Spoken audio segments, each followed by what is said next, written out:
E aí, pessoal, é, bem-vindos à segunda aula de Física Atômica, na estrutura da matéria 2. Deixa eu compartilhar a minha tela aqui. Então, na aula passada, né, a gente viu, na última aula, deixa eu só esconder isso aqui. Ok. Então, na aula passada, a gente viu átomo de hidrogênio, né? A gente relembrou o átomo de hidrogênio. E a gente relembrou conceitos como o teorema de spin estatística,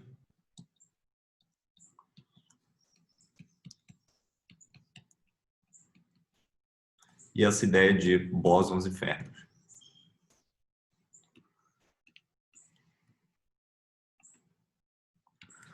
O que eu gostaria de discutir com vocês hoje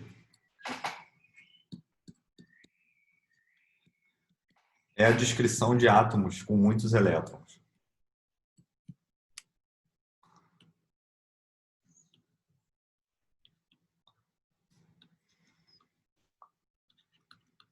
Então, sabendo, né, sobre o átomo de hidrogênio, sobre os orbitais, o que a gente pode falar sobre átomos de muitos elétrons? Bom, a ideia basicamente do átomo de muitos elétrons é que a gente vai ter um núcleo, né, que tem um número atômico Z, e os elétrons distribuídos em camadas em volta desse núcleo. Okay? Isso é o que a gente aprende lá em química do colégio. Né? Então, a gente vai lidar com átomos neutros. Então, eu tenho Z prótons e Z elétrons no meu átomo, certo? E, por exemplo, a gente pode começar com um átomo mais simples, depois do átomo de hidrogênio, que é o átomo de hélio. Então, o átomo de hélio, ele tem Z igual a 2. Então, tem 2 elétrons e 2 prótons. E, a princípio, para resolver esse problema, o que a gente precisaria fazer? Da mesma maneira como a gente resolveu o átomo de hidrogênio, né? A gente precisaria escrever uma função de onda para esses elétrons que satisfaz uma equação diferencial parcial de segunda ordem no espaço e primeira ordem no tempo, né? Dessa forma daqui. Então, tenho H cortado ao quadrado, 2 vezes a massa do elétron. Eu tenho menos Laplaciano das coordenadas do primeiro elétron ao quadrado. Não, menos aqui é mais o Laplaciano das coordenadas do segundo elétron, mais um operador potencial, que vai ser dado por menos 2E ao quadrado, então um potencial atrativo para o primeiro elétron, menos 2E ao quadrado, um potencial atrativo para o segundo elétron. Esses são os termos potenciais que o núcleo exerce nos elétrons, tanto no elétron 1 quanto no elétron 2, mais uma repulsão de Coulomb entre os elétrons, né? Que vai com a distância dos elétrons, o inverso da distância dos elétrons, né? Essa variável R12, que eu vou definir como sendo o raio vetor do primeiro elétron subtraído do raio vetor do segundo elétron, em módulos. Ok? E a função de onda, ela vai depender de R1, R2 e dos spins S1, S2, princípio. Né? Agora, a gente precisaria encontrar soluções estacionárias desse problema?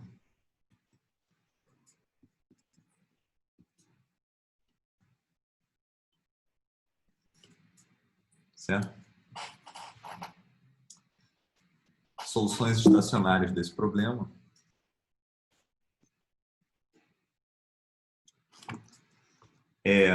seriam da forma né? Ignorando o spin por enquanto, uma dependência funcional de R1, R2, vezes E elevado a menos I H cortado, a energia da solução, vezes o tempo. Isso seria uma solução estacionária. Então, eu vou depender, a princípio, né, ignorando o spin,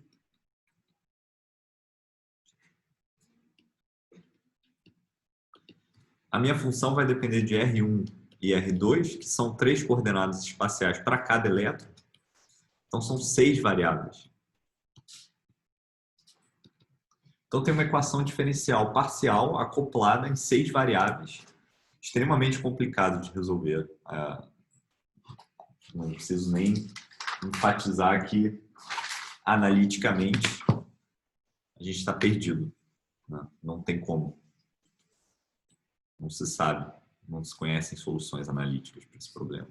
Apesar de que métodos numéricos permitem a gente calcular energias e propriedades das soluções em vários casos, né? Mas analiticamente não tem como a gente fazer isso.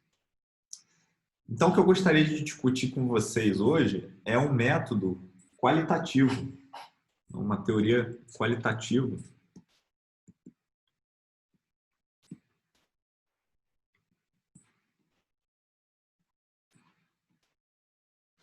para descrição de átomos de muitos elétrons. E a gente vai ver que várias propriedades desses átomos, relevantes para a química e para outras aplicações, podem ser obtidas por raciocínio qualitativo a respeito desse problema. Então, vamos ver as ideias gerais. A ideia geral é a seguinte. A gente pode falar que o átomo, né, vou fazer uma representação sempre esquemática, né, claro. Eu tenho aqui o meu núcleo. E eu tenho aqui, gosto do elétron laranja, para mim elétrons são laranjas, não sei porquê. Vários elétrons orbitando em volta do meu núcleo. Digamos que eu quero estudar as propriedades de um determinado elétron aqui. Está em alguma posição do espaço. Bom, eu posso falar que todo esse pessoal aqui, em volta do núcleo, na verdade o que faz é criar um potencial efetivo, V de R, que esse elétron que a gente está estudando vai sentir.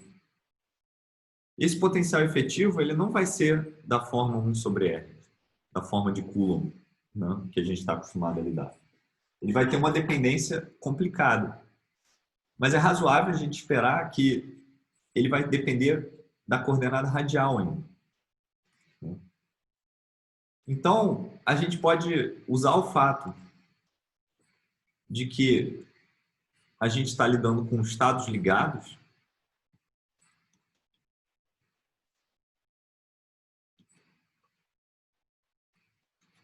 como a gente viu em quântica, estados ligados implicam, né, a função de onda vai a zero no infinito, né, e isso causa uma quantização do número quântico principal. Então, a gente ainda vai ter um número quântico principal nesse problema. A gente vai chamar de M, é um nível de energia. A energia ainda vai ser quantizada, é razoável a gente esperar isso. E como esse problema ele depende da coordenada radial, né, é razoável a gente esperar que a parte angular das funções de onda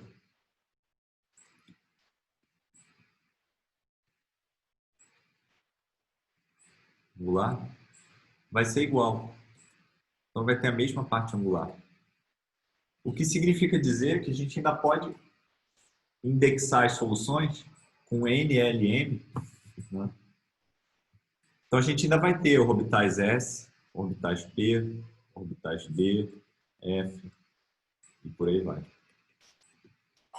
Okay? Então essas são duas coisas que a gente pode usar para guiar o nosso raciocínio quando a gente estudar átomos de muitos elétrons. E tem um terceiro ponto, que é o princípio da exclusão de Pauli,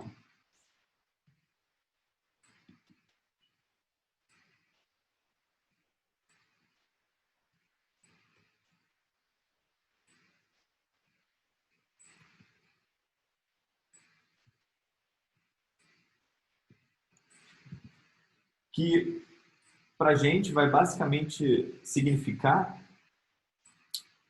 que cada camada, né, cada nível, cada orbital admite 2 elétrons.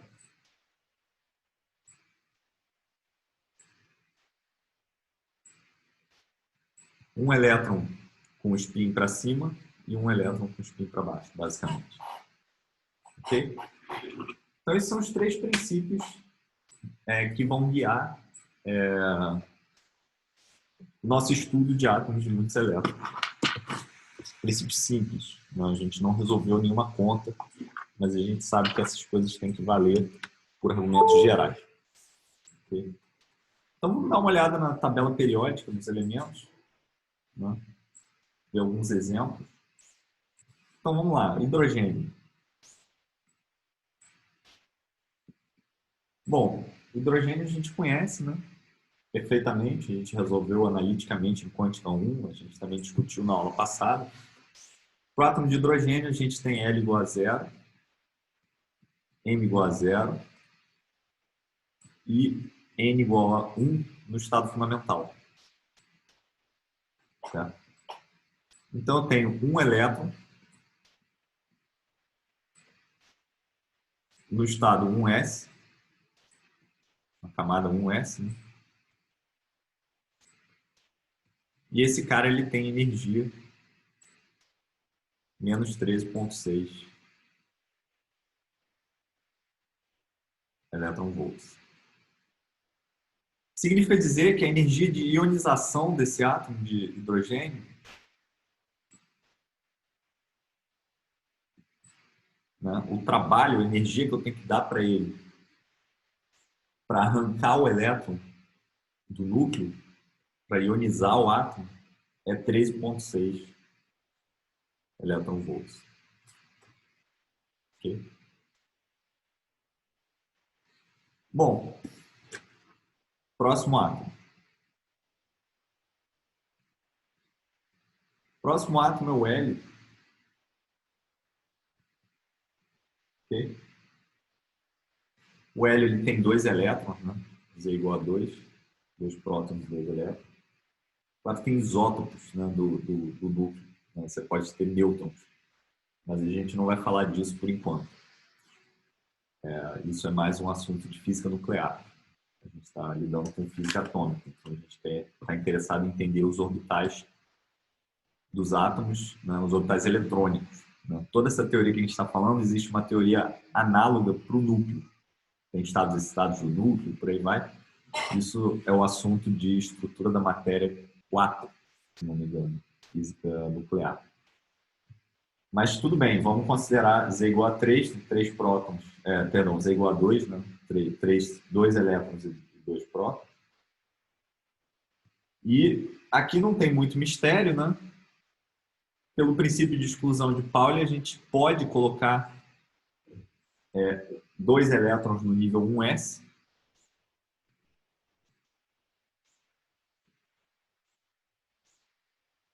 Um com spin diferente do outro, né? Um spin para cima e spin para baixo. E não tem grandes problemas. Né? Como Z igual a 2, a atração do núcleo dos elétrons é mais intensa. Então, a gente espera uma energia de ionização 2 vezes maior. E, de fato, é isso que a gente encontra. Né? A energia de ionização desse cara é aproximadamente 24,6 elétron-volts. Vou marcar aqui a energia de ionização. Então, a energia de ionização ela aumenta com o Z, porque o potencial que atrai o elétron no núcleo aumenta com o Z, linearmente com o Z. Né? Então, quanto maior o Z, mais difícil fica de arrancar o elétron do núcleo, pelo simples fato de que a força que o núcleo exerce sobre o elétron é maior, proporcional ao número de cargas que o núcleo contém. Bom, o próximo cara, eu não vou fazer isso para a tabela periódica inteira, obviamente, mas só o suficiente para a gente pegar o padrão das coisas. O próximo cara é o lítio. O lítio tem Z igual a 3. né? E da mesma maneira como no hélio, os dois primeiros elétrons vão no nível 1s, eu tenho que colocar o terceiro elétron num nível diferente agora. Porque o princípio de exclusão de Pauli não permite eu ter um terceiro elétron no nível 1s. Okay? Então a questão é, para onde esse elétron vai? Para o nível 2s ou para o nível 2p? Lembrando que P tem momento angular, né? E S não. Aqui a gente tem L igual a 0 e aqui a gente tem L igual a 1. Bom, se vocês lembrarem,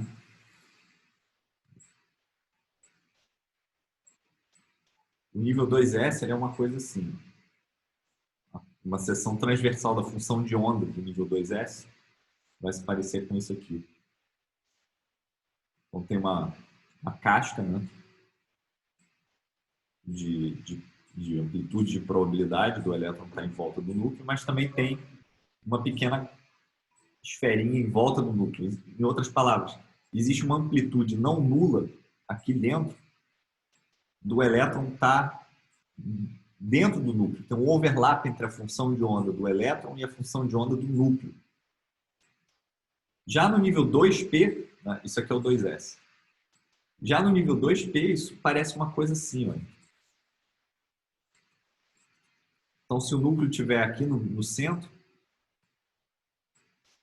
o overlap entre a função de onda do núcleo e do elétron é zero, praticamente. Aqui não é zero. Aqui tem essa amplitude aqui, né? Então, basicamente, o que vai acontecer é que, em média, elétrons no nível 2p estão mais afastados do núcleo do que elétrons no nível 2s. Isso faz com que elétrons no nível 2s sintam uma atração pelo núcleo mais intensa. E isso reduz a energia do átomo, do elétron. Okay? Com relação ao nível 2p. É por isso que agora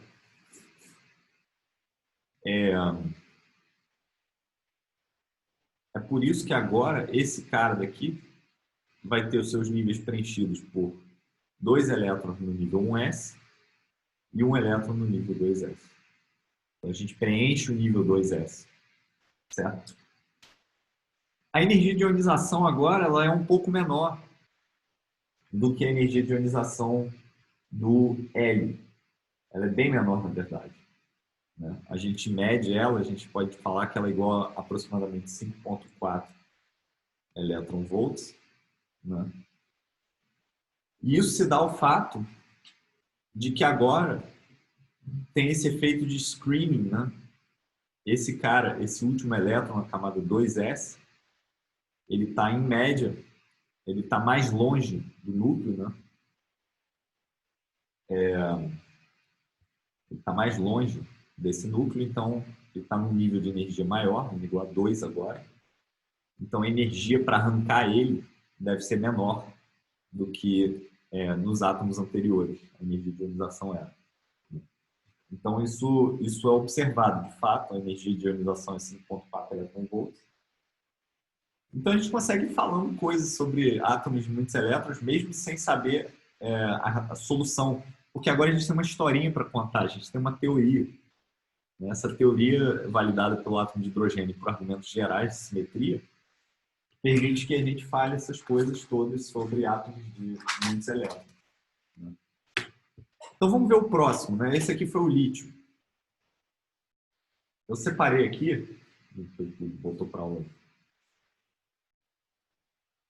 Tem um problema de computador, mas já vai resolver. Ok.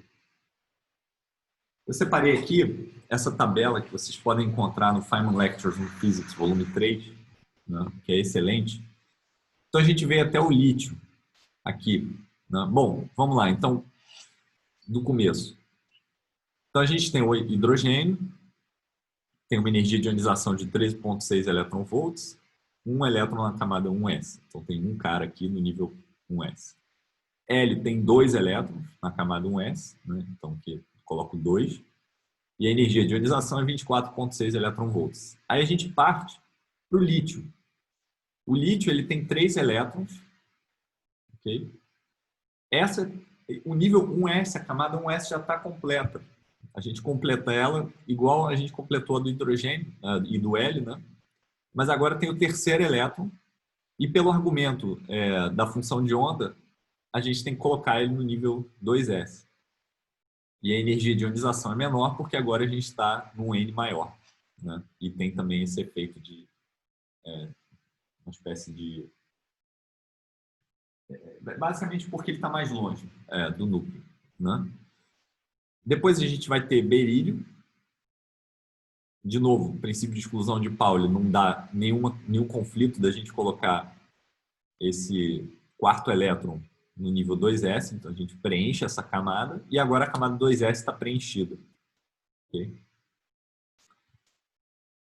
O próximo, que é o boro, tem 5 elétrons, né?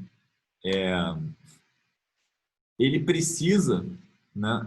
Bom, de novo, a energia de ionização do berílio aumenta em relação à do lítio, porque agora o Z do berílio é maior, certo? Então, se esse cara daqui ele está mais longe, mas ele daqui para cá a gente adiciona uma carga no núcleo, né? Então ele puxa esse último elétron com uma intensidade maior. Okay? Então vai ter esse trend de aumentar a energia de ionização conforme o Z vai aumentando, até a gente eventualmente chegar numa camada completa, completar a camada toda, né? Que aí a gente tem que colocar um N maior e a energia cai de novo. Okay? Então, isso vai ser um trend na tabela periódica, nas energias de ionização. Certo?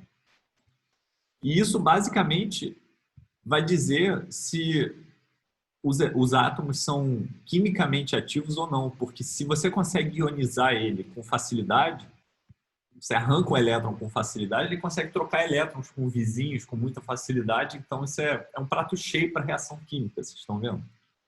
Então, a gente, com essa teoria de física atômica, a gente consegue começar a prever várias coisas de física, de química, físico-química, né? Ou de reações químicas, ou das afinidades entre os átomos, né? Quais átomos vão se ligar, quais não vão se ligar, certo?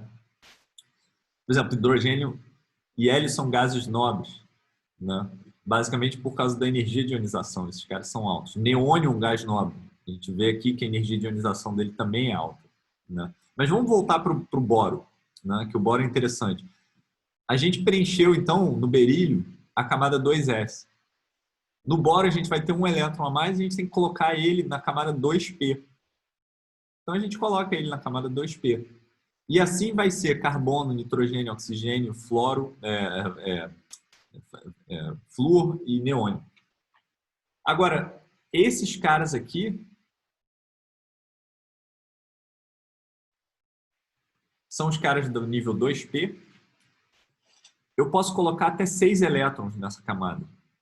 Porque o 2p vai ter uma degenerescência de 2L mais 1.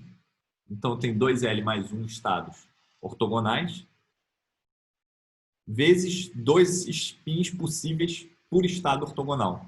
Então, quando L for igual a 1, eu vou ter 3 estados de momento angular orbital, projeção ao longo do eixo Z diferentes, e para cada um desses eu tenho 2 estados de spin ortogonais, então isso me dá 6 estados. Por isso que eu posso preencher agora, a partir do boro, 1, 2, 3, 4, 5, 6 elétrons, até o neônio. Né? Então, do berílio para o neônio, eu vou colocando o pessoal na camada 2p, né? Eu posso colocar 6 caras na camada 2p, consistentemente com o princípio de exclusão de Pauli, porque agora a gente tem essa degenerescência aqui, a gente tem todos esses estados disponíveis de momento angular. Né? E a energia de ionização vai subindo porque o Z vai aumentando. Agora, quando eu chegar no sódio, eu completei a camada 2p, eu tenho que entrar para a camada 3s. Né?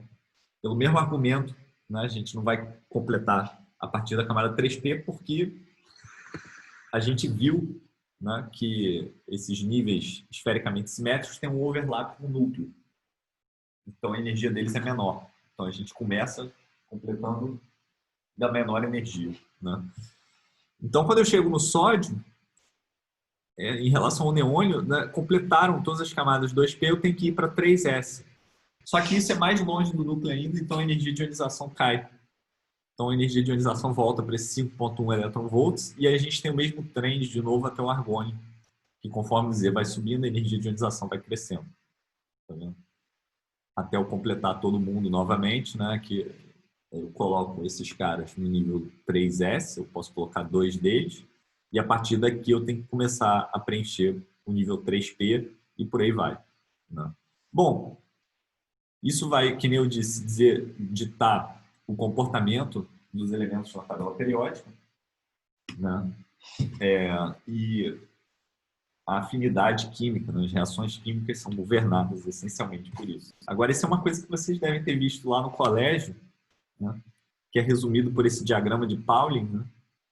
Que eu peguei aqui uma imagem ilustrativa para vocês, okay? Enciclopédia. Basicamente, esse diagrama ele é uma forma de você memorizar como você preenche isso. Agora vocês entendem esse diagrama, finalmente, né? Depois de tantos anos. Eu protesto contra o método tradicional de ensino, né? Os nossos pais, eles diziam que, na época deles, era um pequeno protesto político agora.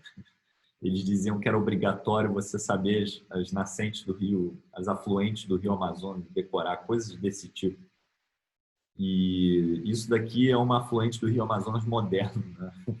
Decorar os níveis, como você preenche as camadas, porque isso é mecânica quântica. Então, ou você ensina mecânica quântica no colégio para as crianças e faz o negócio direito, ou você não atazana a mente dos jovens com decoreba desnecessário.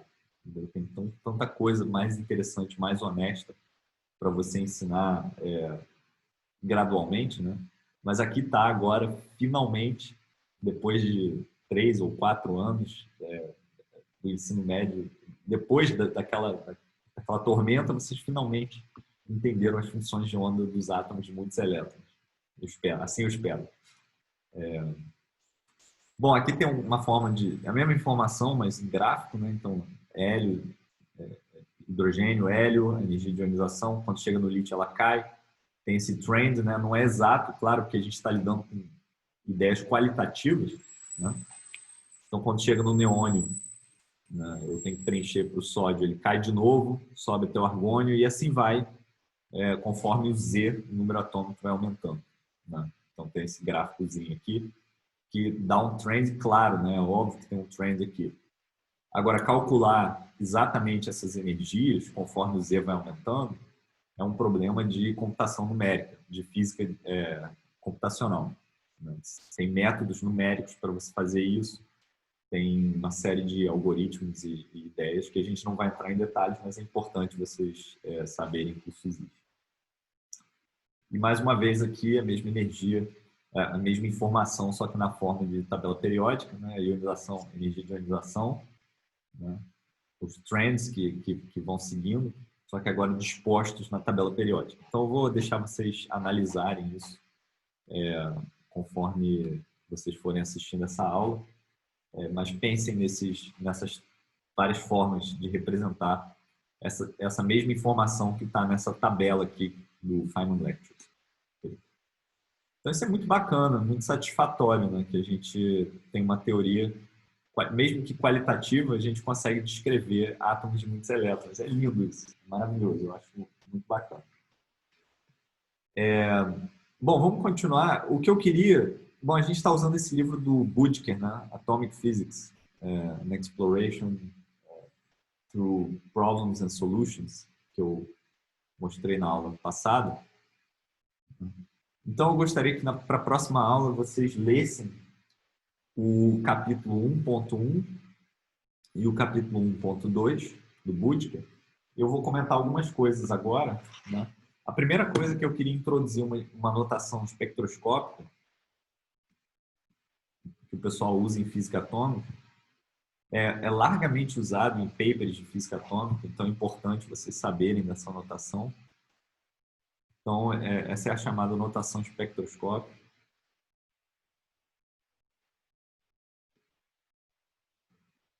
Está ruim a escrita hoje, mas o computador está meio lento. Está indo. Então, a ideia é a seguinte, é a gente classificar ou denotar os átomos, né, os estados de momento angular de spin, orbital e total dos átomos. Essa é a ideia da notação espectroscópica. Então, eu vou ter uma letra L, essa é uma variável L, né? Eu vou ter o momento angular total J e eu vou ter o momento angular de spin, que eu vou representar como 2s mais 1. Okay? Então, basicamente, a ideia é a seguinte. Esse L aqui, a gente representa ele não como números, né? A gente pode ter L igual a 0, L igual a 1, L igual a 2, L igual a 3, L igual a 4. E esses caras a gente vai representar com letras. Então, esse é o S, esse é o P, D, F, G, e por aí vai, alfabeticamente falando.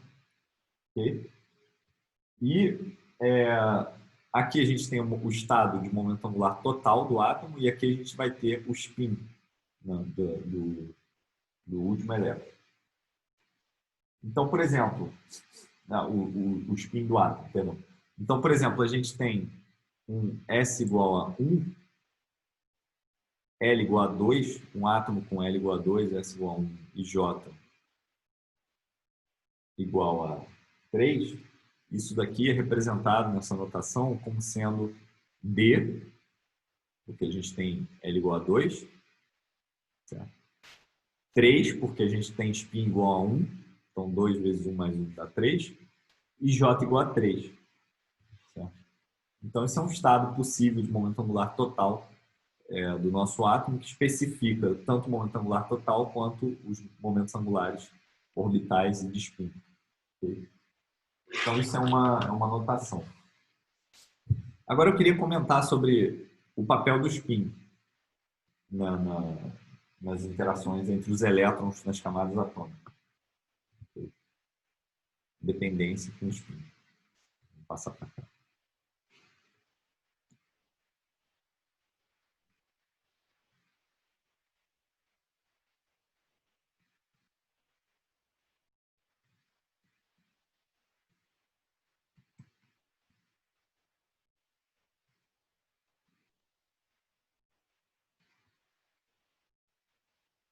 Então, a dependência com o spin é a seguinte. Vamos considerar um exemplo, um exemplo brinquedo, né? Para a gente entender as ideias. Então, eu vou ter um elétron com 2 elétrons, um átomo com 2 elétrons. Okay? E a hamiltoniana, ela é uma soma de 2 termos. Eu tenho o H0 e eu tenho H1.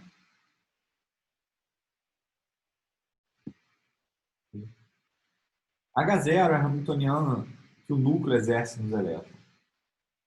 Então, ele vai ser da forma que nem a gente escreveu ali, né? Eu vou ter igual a 1 até 2. Eu vou ter menos H cortado ao quadrado sobre 2 vezes a massa do elétron, Laplaciano ao quadrado,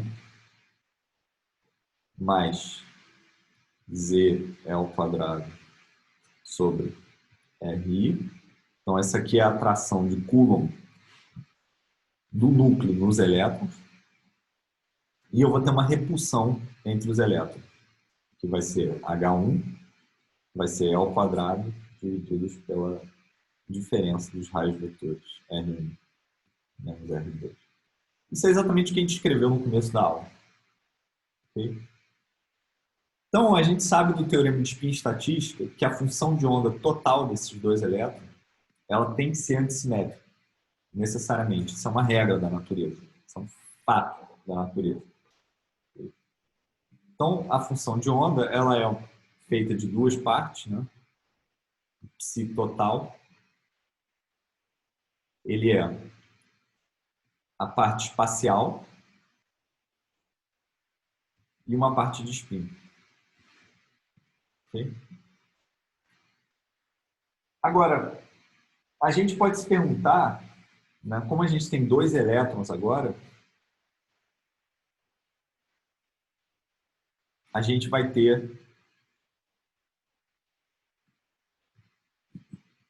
o spin total desses 2 elétrons, a gente pode representar como uma parte tripleto,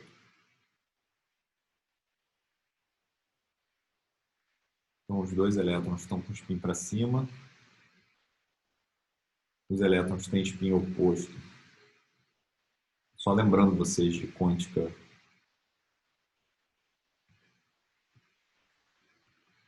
né?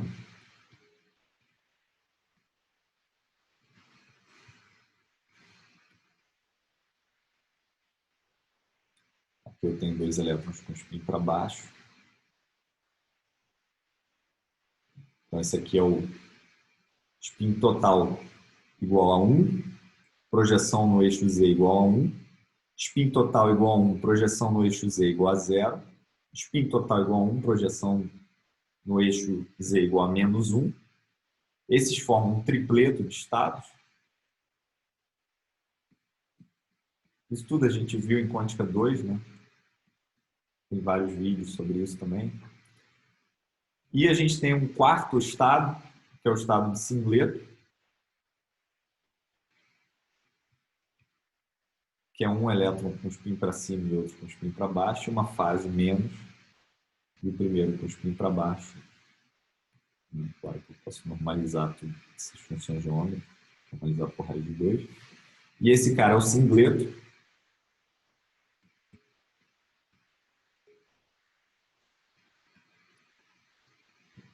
Okay?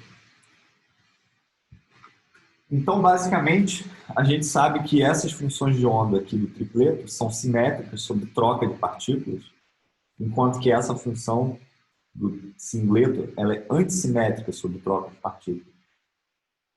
Bom, então, vamos falar que o primeiro elétron está no nível 1s.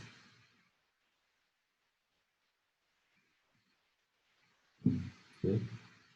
E o segundo elétron vai estar no nível NLN qualquer. Okay? Então, não necessariamente é um átomo onde os elétrons estão no menor estado de energia possível. Tá? Isso é um exemplo só. Ele pode estar também num estado mais, num estado excitado, né? Com N diferente de 1, por exemplo. Okay? Então, a gente tem 2 formas de fazer a função de onda espacial. Né? Essa parte espacial aqui da função de onda. Né? Que eu vou chamar de função de onda simétrica espacial e função de onda antissimétrica espacial. Então, vamos escrever quem são esses caras. Então, aqui eu tenho 1 sobre raiz de 2, 1 sobre raiz de 2. Então, aqui eu vou... Lembrando que 1S, claro, é 1, 0, 0. Né? Então, aqui eu vou ter psi 1, 0, 0 na coordenada R1. Okay?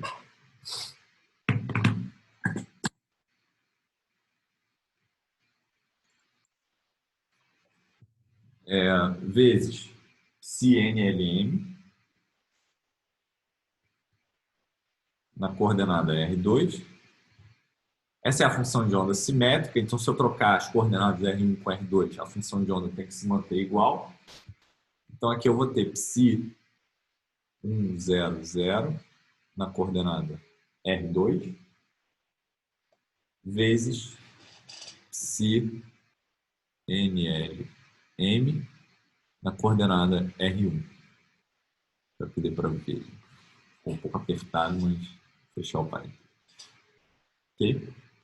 Enquanto que aqui eu vou ter a mesma coisa com sinal menos, porque ela tem que ser antissimétrica. Okay? Então a gente pode se perguntar, né, se eu tiver num estado tripleto, eu tenho duas possibilidades para o estado total do meu sistema. Né?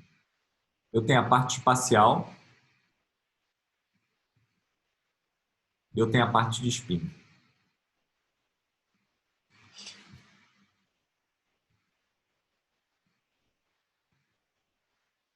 Se eu tiver num tripleto de spins, se o spin dos meus elétrons tiver num desses estados tripleto, a parte espacial tem que estar na função de onda antissimétrica. Porque a função de onda total tem que ser antissimétrica. E a função de onda de um spin tripleto é simétrica. Por outro lado, se eu tiver com o spin no estado singleto, a função de onda espacial tem que ser a função de onda simétrica que eu escrevi aqui em cima. Esse cara daqui. Porque isso vai fazer com que a função de onda total seja antissimétrica. Esse é o princípio de exclusão de Pauli, né? de spin estatístico. Ok? Agora, se eu tiver na parte, na função de onda tripleto, okay, o que vai acontecer? A função de onda espacial vai ser antissimétrica. O que significa dizer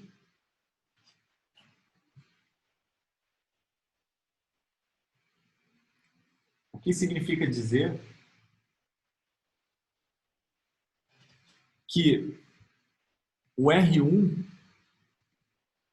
é sempre diferente do R2. Porque a função de onda, a amplitude de probabilidade de eu encontrar o primeiro elétron na coordenada R1 e o segundo elétron na coordenada R1 também, de eu ter um overlap entre os elétrons, é zero. Porque a função de onda antissimétrica é tal que esse termo vai cancelar esse termo aqui, quando R1 for igual a R2.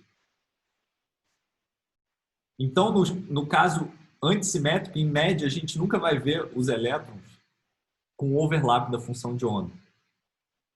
Se eles nunca vão ter um overlap da função de onda, o termo de interação,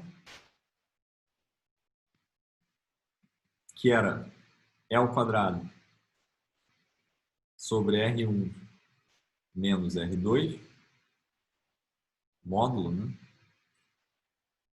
Em média, esse cara vai ser menor, porque o R1 vai ser sempre diferente de R2. O que faz com que a parte de atração do núcleo, que é negativa, seja mais importante. Então, esses caras vão ter energia menor.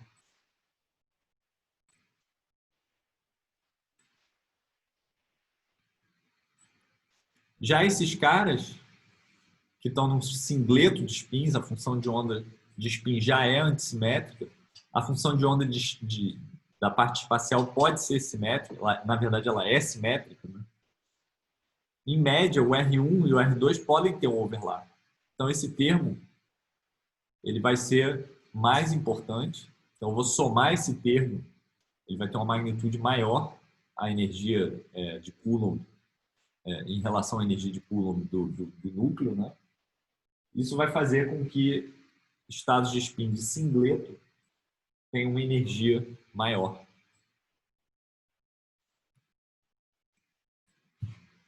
Então, indiretamente, pelo princípio de exclusão de Pauli, o estado de spin dos elétrons tem uma influência na energia da configuração que esses elétrons se encontram. Certo? Isso é um fato bastante importante que vocês podem ler e estudar no exercício 1.2 do Butker. Eu gostaria que vocês dessem uma estudada nisso para a nossa próxima discussão na semana que vem. Tem um exercício que eu gostaria de pedir para vocês calcularem.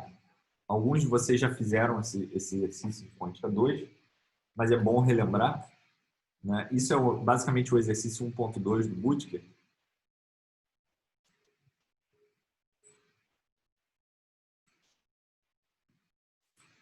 Então, ao invés de considerar o átomo, que é uma coisa complicada de calcular valores esperados, vamos considerar um oscilador harmônico simples, unidimensional,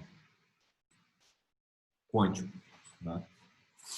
Então, o exercício é vocês calcularem o valor esperado da diferença dos operadores de posição das duas partículas que estão no oscilador harmônico, okay?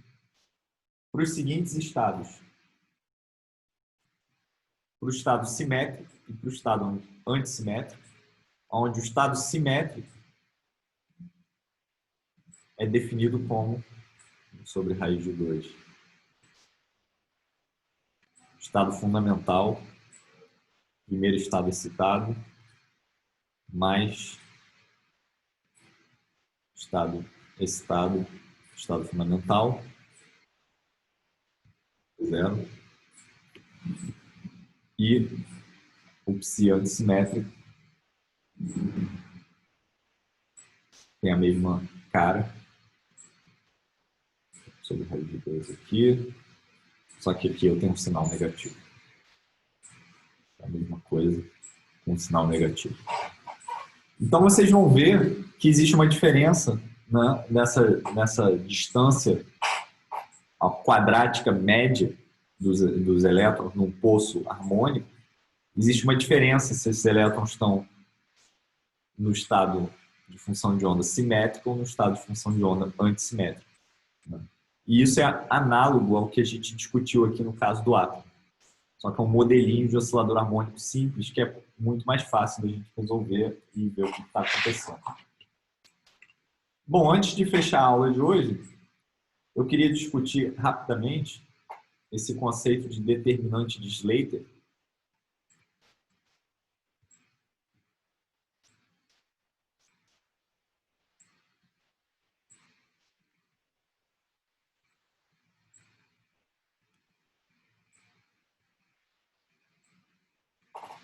Que é o seguinte, imagina que ao invés de... Eu vou introduzir isso como um exemplo, depois vocês podem ler sobre isso, tanto no livro do Joaquim quanto no livro do Butker. Imagina que eu tenho 3 elétrons ao invés de 2. Okay? E imagina que esses elétrons estão num estado de spin total dado pelo spin 3,5. Então, a função de onda da parte de spin desses elétrons vai ser simplesmente os 3 elétrons apontando para cima. Estado mais, mais, mais. Essa função de onda ela é simétrica.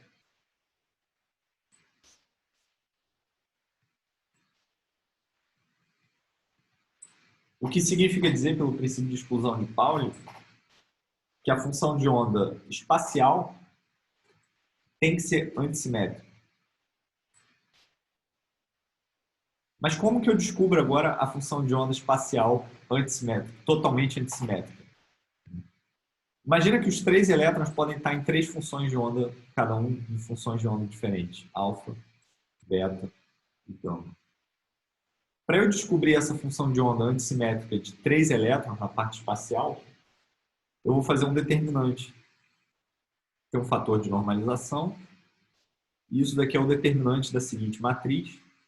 Eu tenho a função de onda alfa avaliado nas coordenadas do primeiro elétron, beta avaliado nas coordenadas do primeiro elétron e gama avaliado nas coordenadas do primeiro elétron. Mesma coisa aqui nessa linha. Alfa 2, beta 2, perdão, gama 2.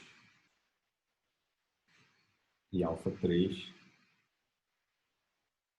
beta 3, gama 3.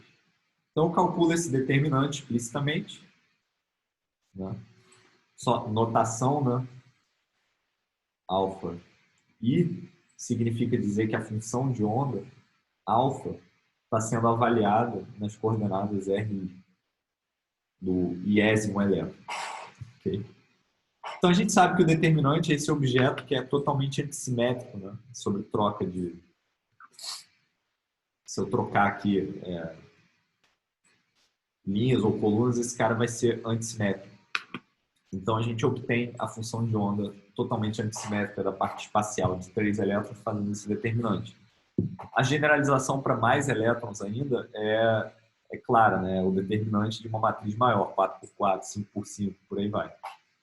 Então, essa ideia de determinante de Slater é uma forma operacional da gente calcular a função de onda antissimétrica, né? Uma conta que a gente pode fazer para obter a função de onda antissimétrica espacial de muitos elétrons, no caso em que a função de onda de spin é simétrica. Então é isso, pessoal, o que eu tinha para mostrar para vocês hoje. Espero que tenha ficado claro. Façam os exercícios do Dale, os 1.1 e 1.2 do Bootcamp. Tragam dúvidas para a próxima reunião. E façam esse exercício, que na verdade é um pedaço que eu propus hoje, que é um pedaço do exercício 1.2 do Bootcamp. E se vocês quiserem, também é interessante ler o Feynman Lectures volume 3, disponível na internet. Basta procurar Feynman Lectures no Google. A Caltech disponibilizou tudo, né? Então, é isso. Fiquem bem. Até a próxima discussão, próxima reunião.